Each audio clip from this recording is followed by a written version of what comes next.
presentasi diseminasi positif oleh calon guru penggerak Ibu Tresiana Paloh. Kepada Ibu, waktu saya persilahkan. Baik, terima kasih untuk kesempatan yang saya peroleh. Yang pertama, terima kasih untuk kita semua. Salam, selamat pagi. Yang terhormat Ibu Kepala Sekolah SMP Negeri 1 Atap Wenang, yang terhormat Wakil Kepala Sekolah SMP Negeri 1 Atap Wenang, dan yang terhormat Bapak Ibu Guru dan Pegawai SMP Negeri 1 Atap Wenang. Sebelumnya saya ucapkan limpah terima kasih kepada Ibu Kepala Sekolah, karena dengan dukungannya acara pagi ini dapat berjalan dengan baik untuk 1 jam ke depan. Dan juga saya ucapkan limpah terima kasih kepada Bapak Ibu Guru dan Pegawai karena sudah meluangkan waktu berkenan hadir di sini walaupun banyak kesibukan, tetapi masih menyempatkan diri untuk hadir di sini dalam rangka diseminasi modul 1.4 tentang budaya positif. Bapak Ibu Guru, sebelum kita mulai, saya akan memperkenalkan diri saya. Nama saya Jerni Tersiani Paloh SPD, unit kerja SMP Negeri 1 Atap Wenang. Saya berdiri di sini sebagai calon guru penggerak angkatan 11 Kabupaten Timur Tengah Selatan. Dan tujuan saya mengadakan diseminasi ini atau sosialisasi ini adalah untuk tentang modul 1.4 tentang budaya positif. Yang pertama adalah memang tugas kami sebagai calon guru penggerak untuk mempresentasikan tentang budaya positif di sekolah kami masing-masing. Yang kedua adalah saya ingin berbagi sedikit ilmu kepada Bapak Ibu Guru dari apa yang saya dapatkan dari pendidikan guru penggerak. Karena menurut saya jika ilmu yang saya dapatkan ini tidak saya berbagi akan tidak baik. Jadi apa salahnya kita saling berbagi walaupun itu sedikit. Yang ketiga, tujuan saya mengadakan presentasi ini adalah untuk melakukan kerjasama dengan Bapak Ibu Guru tentang budaya positif ini. Kita akan tetap terapkan di sekolah, karena apabila 1 atau 2 orang saja yang akan melakukannya, tentunya budaya positif ini tidak akan berjalan sesuai dengan apa yang kita harapkan. Jadi kita perlu bekerja sama, bersama-sama, berkolaborasi untuk menciptakan budaya positif di sekolah kita. Dan juga saya yang berdiri di depan sini, saya tidak bermaksud untuk menggurui Bapak Ibu Guru, tetapi di sini kita sama-sama belajar, sama-sama kita meningkatkan kemampuan mutu pendidikan kita, membuat sekolah kita menjadi lebih baik. Ya, Bapak Ibu Guru, sebelum kita masuk ke budaya positif, kita perlu mengetahui tentang apa tujuan pendidikan dari Ki Hajar Dewantara. Ki Hajar Dewantara telah menyampaikan maksud dari pendidikan adalah menuntun segala kodrat yang ada pada anak-anak agar mereka sebagai manusia maupun anggota masyarakat yang ada pada anak-anak, agar mereka sebagai manusia maupun anggota masyarakat dapat mencapai keselamatan dan kebahagiaan yang setinggi-tingginya. Jadi sebagai pendidik, kita tentu menyadari bahwa setiap anak adalah unik dan memiliki kodratnya masing-masing. Tugas kita sebagai guru adalah kita menyediakan lingkungan belajar yang memungkinkan setiap anak dapat tumbuh dan berkembang secara maksimal sesuai dengan kodratnya masing-masing, dan memastikan bahwa dalam prosesnya anak-anak tersebut merasa selamat dan bahagia.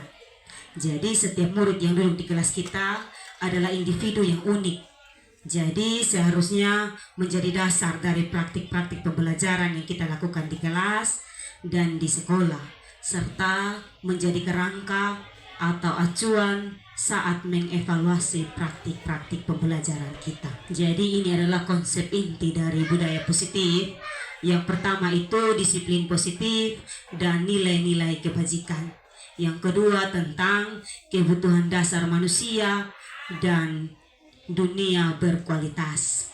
Yang ketiga teori motivasi, hukuman dan penghargaan, restitusi. Yang keempat adalah 5 posisi kontrol. Yang kelima keyakinan kelas, dan yang keenam segitiga restitusi. Jadi di sini ada disiplin positif dan nilai-nilai kebajikan. Jadi disiplin positif adalah cara kita membentuk sikap mandiri anak. Dengan kata lain, sebuah pendekatan penerapan disiplin untuk mengajarkan mereka bagaimana mereka bertanggung jawab dan menumbuhkan kesadaran diri berasal dari nilai-nilai kebajikan itu. Jadi di situ ada motivasi, refleksi terhadap kesalahan, menghargai dan membangun logika. Yang berikut adalah nilai-nilai kebajikan universal. Nilai-nilai kebajikan universal ini merujuk pada prinsip moral atau etika yang diakui dan dihargai secara luas di berbagai budaya dan masyarakat. Iya, jadi ini budaya positif. Budaya positif itu nilai-nilai, kebiasaan-kebiasaan, keyakinan-keyakinan di sekolah yang berpihak pada murid agar dapat berkembang menjadi pribadi yang kritis, penuh hormat dan bertanggung jawab. Di situ ada lingkungan yang sehat, konstruktif, dikembangkan dan dipelihara. Teori motivasi, hukuman dan penghargaan dan restitusi. Yang pertama adalah untuk menghindari ketidaknyamanan atau hukuman. Yang kedua, untuk mendapatkan imbalan atau penghargaan dari orang lain. Yang ketiga, untuk menjadi orang yang mereka inginkan dan menghargai diri sendiri dengan nilai-nilai yang mereka percaya. Berikut ini adalah restitusi menurut para ahli. Yang pertama adalah menurut Gesson, restitusi adalah proses menciptakan kondisi bagi murid untuk memperbaiki kesalahan sehingga mereka bisa kembali pada kelompok mereka dengan karakter yang lebih kuat. Yang kedua menurut Gesson adalah restitusi juga merupakan proses kolaboratif yang mengajarkan murid untuk mencari solusi untuk masalah mereka dan membantu murid berpikir tentang orang seperti apa yang mereka inginkan dan bagaimana mereka harus memperlakukan orang lain. Ya, ini tentang keyakinan kelas. Keyakinan kelas ini adalah nilai dan prinsip yang disepakati bersama guru dan siswa untuk memandu perilaku dan interaksi di dalam kelas. Jadi pembentukan keyakinan kelas atau keyakinan sekolah ini, yang pertama adalah keyakinan kelas itu harus bersifat lebih abstrak daripada peraturan yang lebih rinci dan konkret. Yang kedua, keyakinan kelas itu berupa pernyataan-pernyataan yang universal. Yang ketiga, pernyataan keyakinan kelas itu senantiasa dibuat dalam bentuk positif.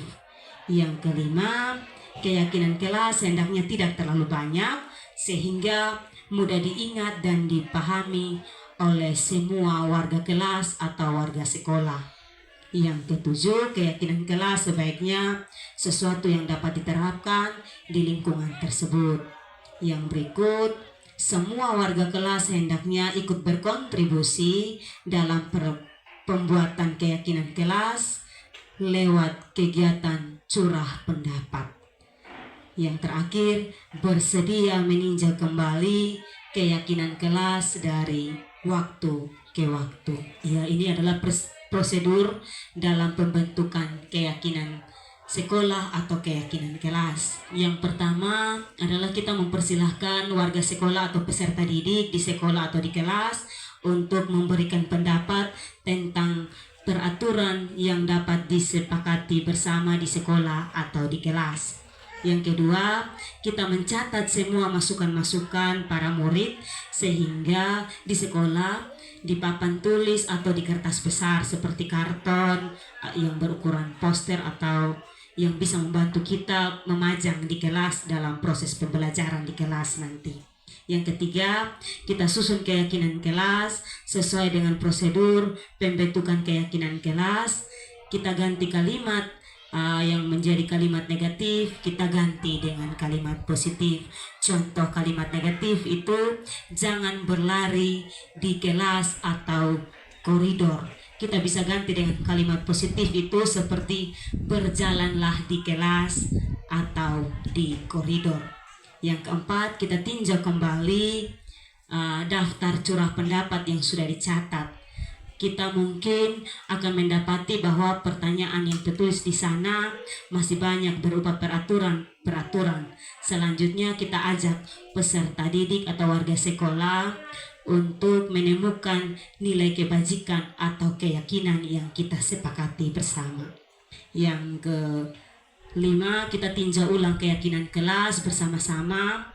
Seharusnya setelah beberapa peraturan disatukan menjadi beberapa keyakinan, kita jumlahkan, dia tidak berkisar dari 3 sampai 7 keyakinan kelas saja.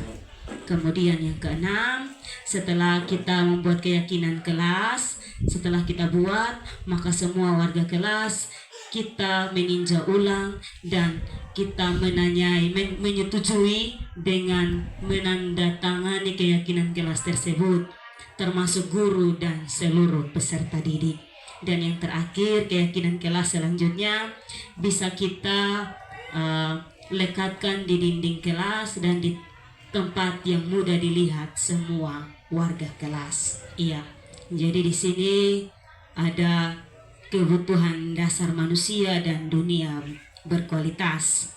Jadi dunia berkualitas adalah tempat khusus dalam pikiran, tempat menyimpan gambaran, presentasi dari semua yang diinginkan, bisa berisi orang-orang, hal-hal apa saja yang terbaik dalam hidup dan membuat rasa bahagia dan terpenuhi kebutuhan dasar. Jadi di sini ada 5 kebutuhan dasar manusia, yaitu yang pertama tentang kebutuhan bertahan hidup. Kebutuhan bertahan hidup di sini adalah kebutuhan yang bersifat fisiologi. Untuk bertahan hidup itu seperti kesehatan, rumah, dan makanan. Yang kedua, tentang kebutuhan kasih sayang dan rasa diterima. Jadi untuk kebutuhan kasih sayang dan rasa diterima adalah kebutuhan akan hubungan dengan koneksi sosial, kebutuhan untuk memberi dan menerima kasih sayang. Dalam kebutuhan ini untuk merasa menjadi bagian dalam satu kelompok. Yang ketiga tentang kebutuhan penguasaan. Jadi kebutuhan penguasaan di sini berhubungan dengan kekuatan untuk mencapai sesuatu. Jadi menjadi kompeten, menjadi terampil, diakui atas prestasi dan keterampilan kita yang kita peroleh, didengarkan dan memiliki rasa harga diri. Kebutuhan yang berikut adalah kebutuhan kebebasan.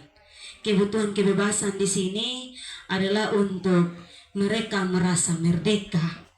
Kebutuhan akan kemandirian, otonomi, dan memiliki pilihan dan mampu menjadikan arah hidup bagi seseorang. Kebutuhan yang terakhir adalah kebutuhan kesenangan. Kebutuhan kesenangan di sini adalah kesenangan adalah kebutuhan untuk mencari kesenangan, bermain, dan tertawa. Itu 5 dasar kebutuhan manusia.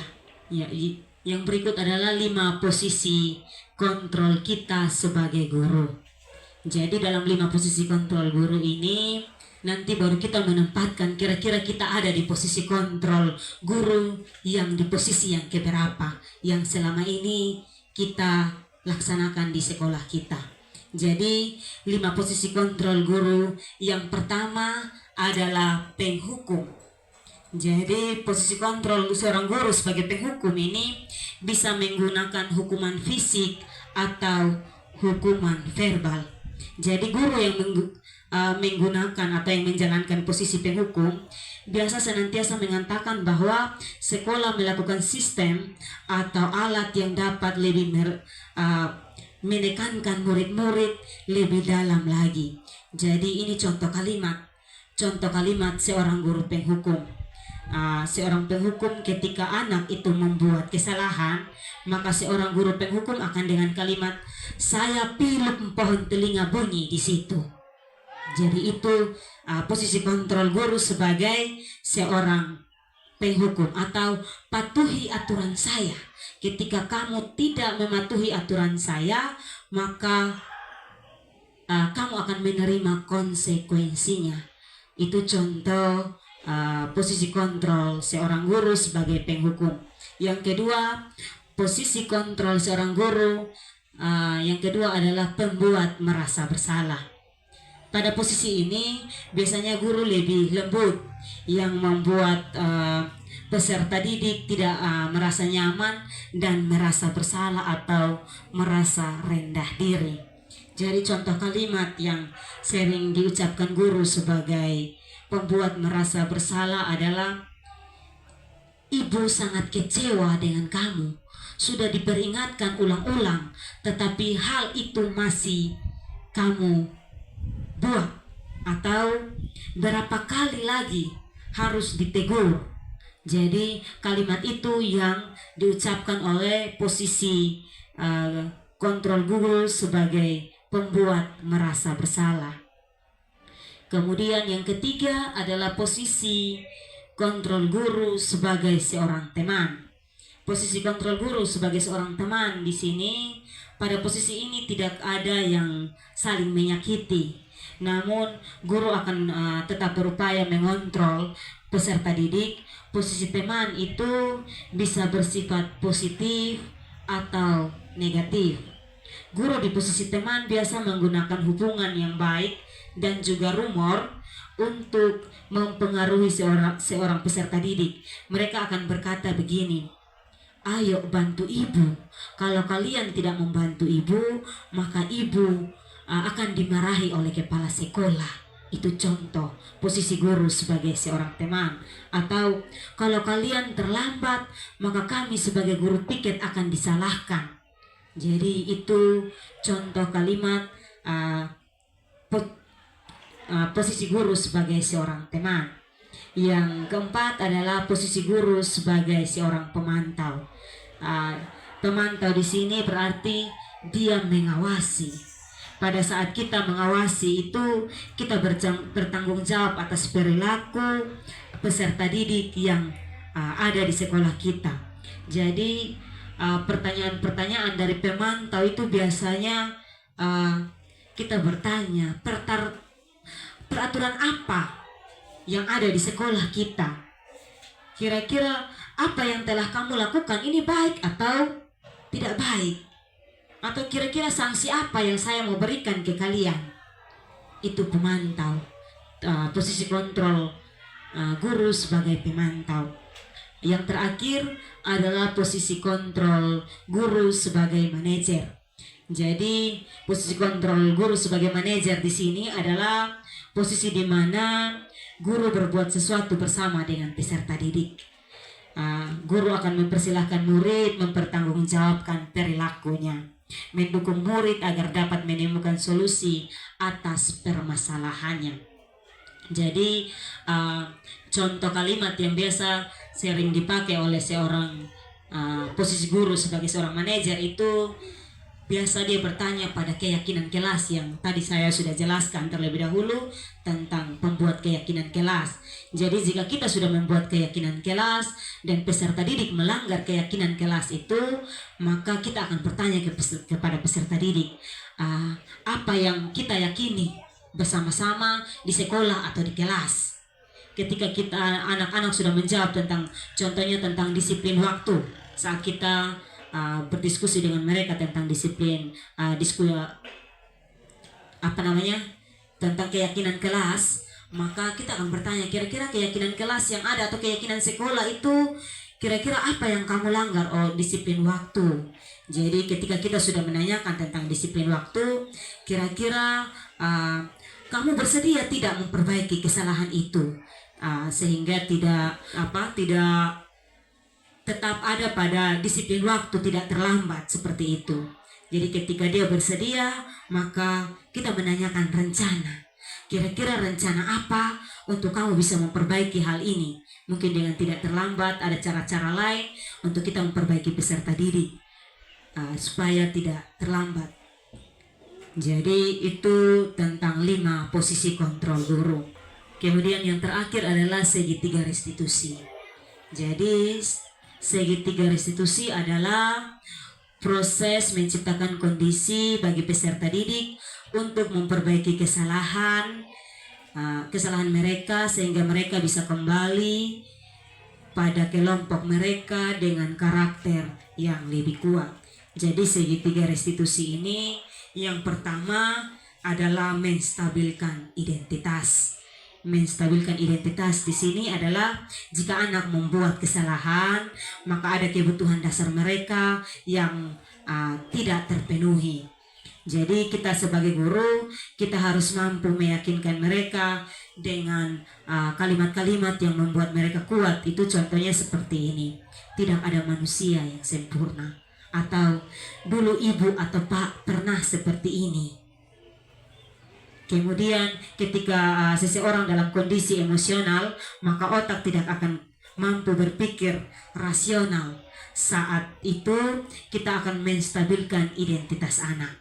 Anak kita dibantu untuk tenang dan mencari solusi untuk menyelesaikan permasalahan yang dihadapi oleh peserta didik kita. Yang kedua adalah memfasilitasi tindakan. Memfasilitasi tindakan di sini adalah langkah kedua. Kita harus memahami dan menemukan kebutuhan dasar peserta didik yang mendasari tindakan anak berbuat kesalahan. Yang diperlukan adalah kita memahami alasan mereka, kenapa mereka melakukan hal tersebut, sehingga anak itu bisa merasa dipahami oleh kita sebagai seorang guru. Kemudian restitusi yang ketiga adalah menanyakan keyakinan. Jadi ketika kita sudah ada pada langkah menstabilkan identitas, memfasilitasi tindakan, maka kita sudah melakukan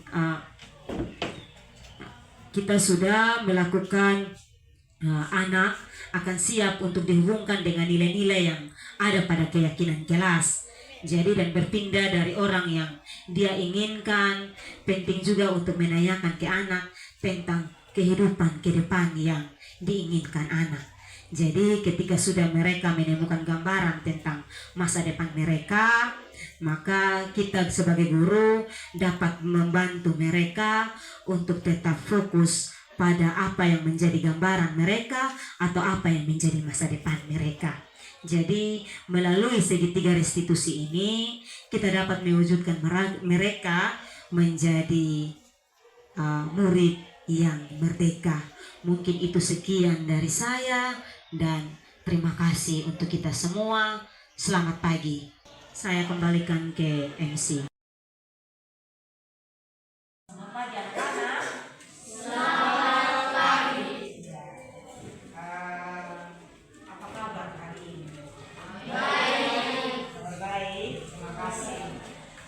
Baik, jadi pagi ini kegiatan kita hari ini adalah Ibu akan menyampaikan kepada kalian tentang penerapan budaya positif yang harus kita terapkan di sekolah kita. Jadi ada 10 penerapan budaya positif yang harus guru dan peserta didik tahu bersama, yaitu yang pertama tentang kita membuat kesepakatan kelas yang akan dibuat atau disepakati oleh kalian peserta didik bersama guru yang ada di kelas atau wali kelas ya. Yang kedua adalah menguatkan karakter positif seperti berakhlak mulia yang ditunjukkan dengan semakin bertambahnya peserta didik yang ikut berdoa setiap Jumat atau ketika kita apel pagi dan apel siang, kita selalu ada ibadah pulang. Jadi itu adalah salah satu bentuk bagaimana kalian harus dikuatkan dengan karakter berakhlak mulia. Kemudian juga selain dengan karakter berakhlak mulia, kalian juga harus mengikuti kegiatan ekstrakurikuler yang ada di sekolah kita. Seperti di sekolah kita ini ada kegiatan ekstrakurikuler, ekskul pramuka, ekskul komputer, dan juga ekskul kesenian. Kemudian yang ketiga adalah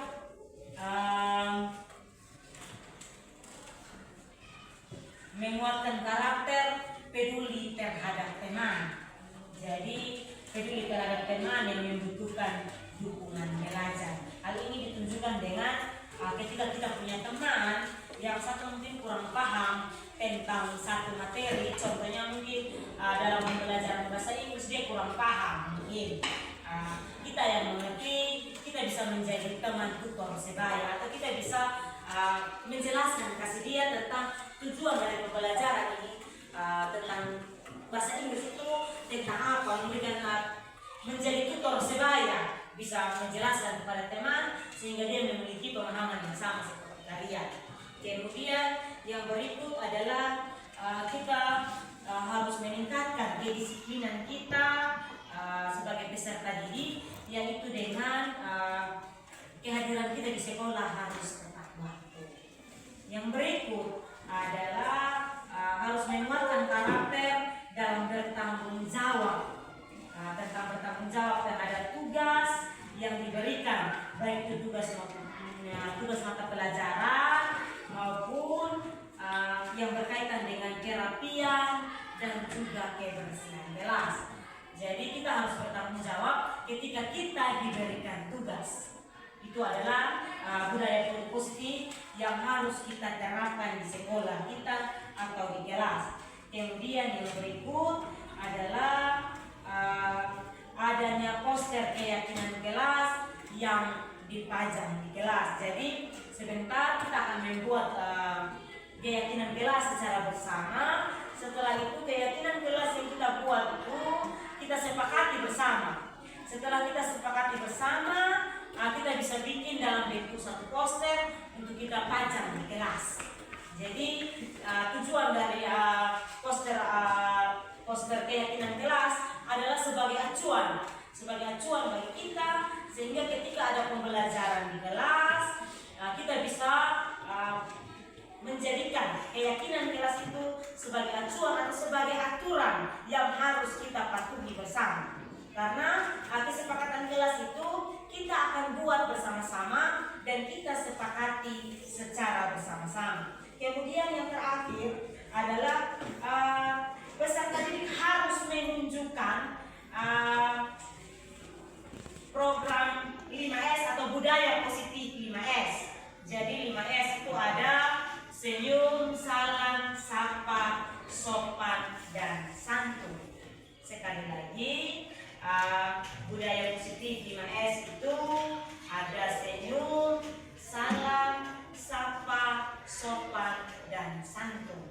Jadi itu wajib dilakukan oleh kita semua, yang kita wajib dilakukan oleh kita warga sekolah, baik itu peserta didik, baik itu bapak ibu guru.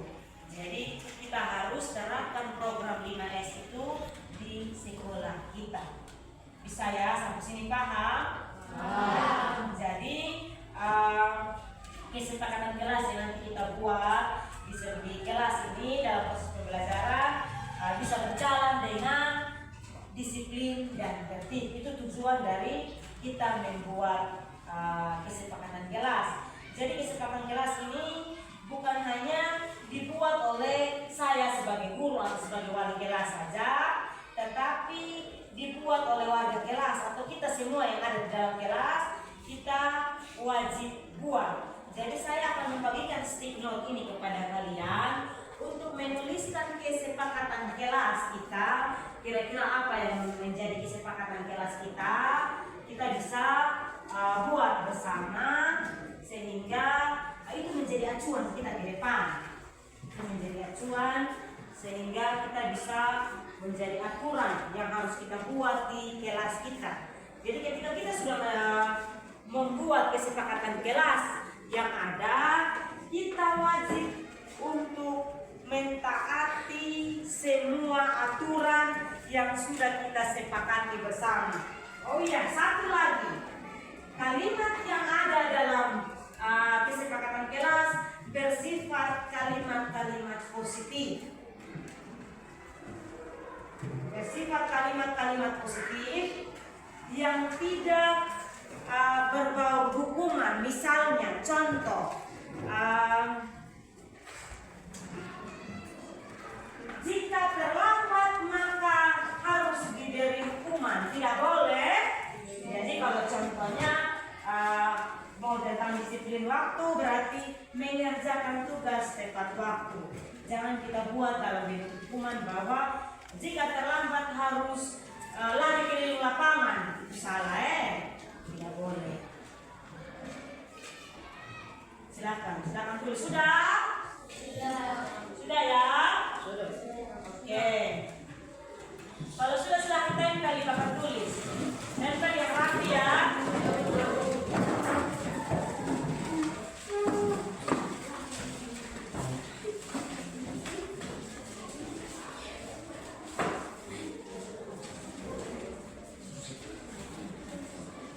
Tidak baku dulu, pelan-pelan nanti semua dapat giliran dulu bisa menyelesaikan.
Contohnya ada di sini berdoa sebelum memulai pembelajaran. Ini juga berdoa sebelum memulai pembelajaran. Masih ada lagi beberapa di sini. Kira-kira yang tadi menuliskan berdoa sebelum memulai pembelajaran itu siapa? Oh iya, silakan Maria. Mewakili teman yang lain ya. Maria mewakili teman-teman yang lain untuk menuliskan kesepakatan kelas yang pertama tentang berdoa sebelum memulai kegiatan pembelajaran.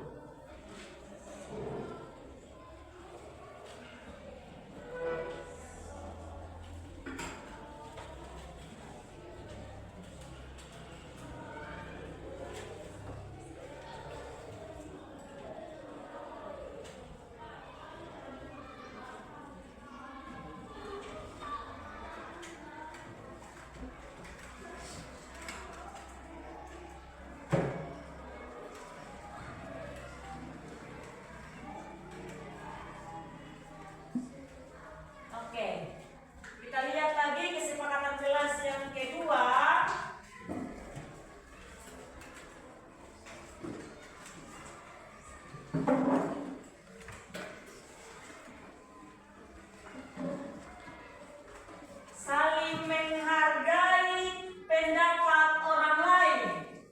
Kira-kira siapa yang tulis? Oh iya, Denny, silakan Denny. Saling menghargai pendapat orang lain.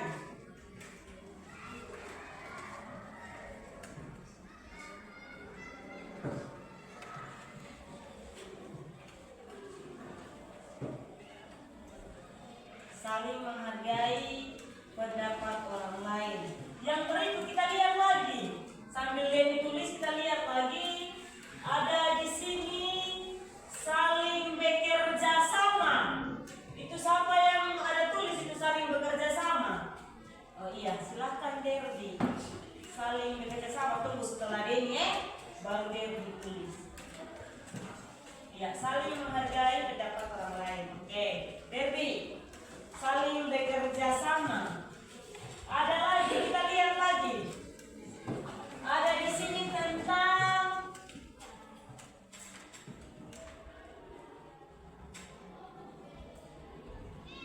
disiplin waktu. Siapa yang tulis tentang disiplin waktu? Oh iya, Kristoforus. Silahkan Kristoforus. Ya, yang keempat ya, disiplin waktu.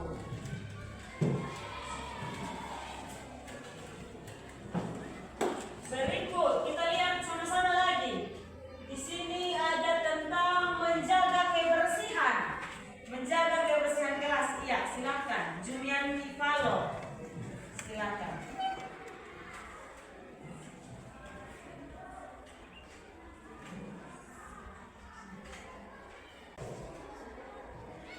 Lihat Jumianti.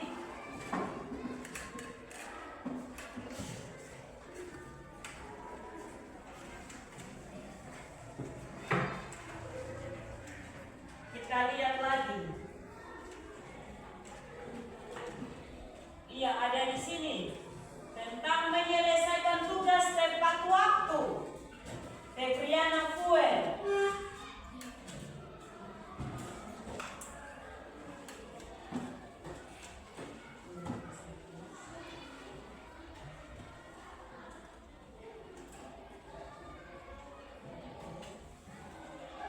Febriana, silahkan.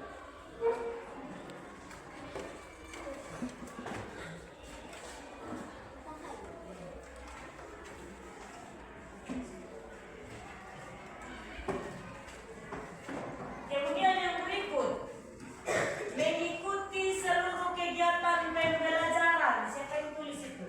Mario. Oke. Yang terakhir, mengikuti seluruh kegiatan pembelajaran. Baik, kakak, setelah Febri.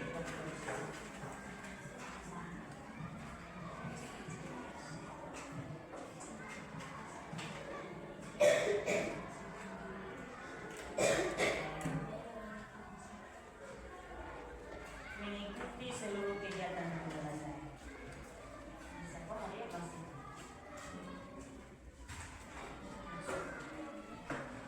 Mengikuti seluruh kegiatan pembelajaran.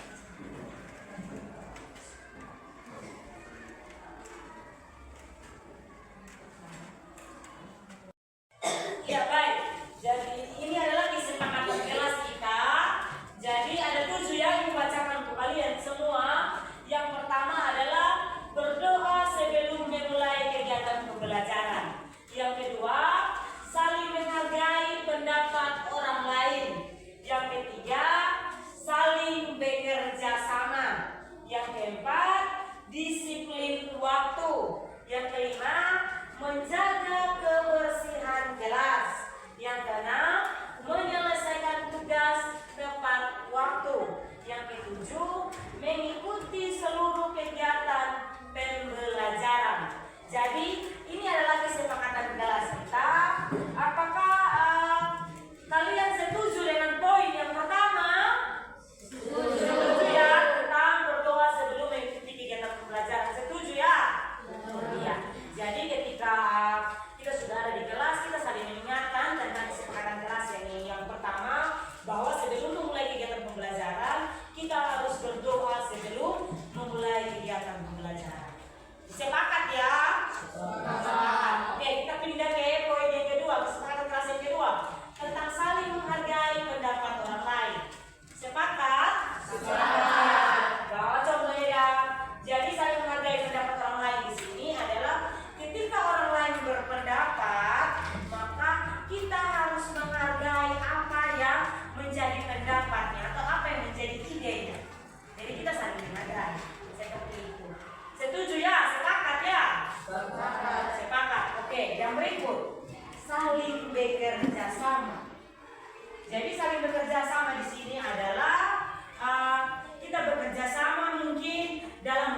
kelas kita harus sama-sama bekerja sama, menyelesaikan tugas harus bekerja sama, saling membantu satu sama yang lain.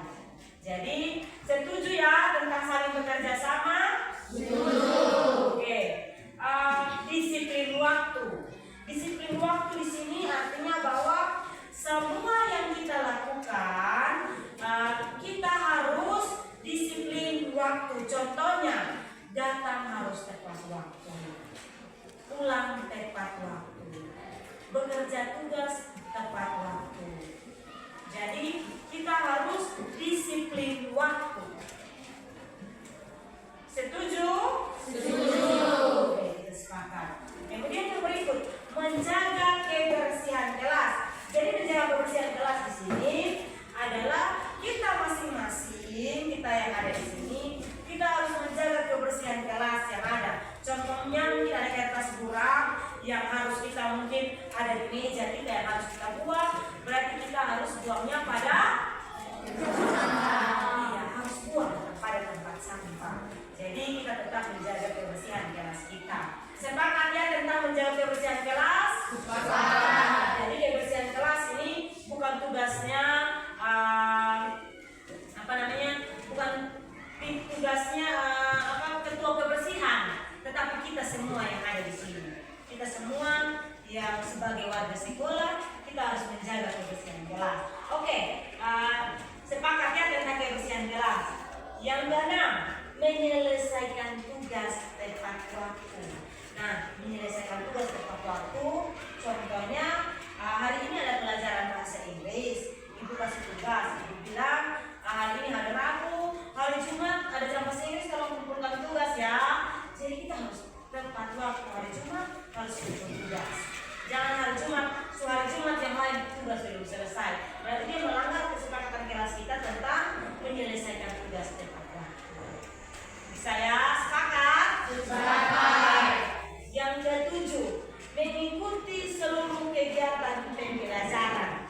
Nah, mengikuti seluruh kegiatan pembelajaran di sini adalah ketika dalam proses pembelajaran kita tidak rasa buang-buang itu kita izin dan kita berdiri di luar. Itu berarti kita sudah melanggar kesepakatan kelas kita. Kita harus tetap mengikuti seluruh kegiatan pembelajaran dari awal sampai akhir. Setuju? Setuju. Oke. Jadi karena semua setuju, ini yang menjadi kesepakatan kelas kita yang akan kita terapkan setiap hari di kelas kita. Paham? Paham. Jadi itu saja dari saya. Sekian dan terima kasih.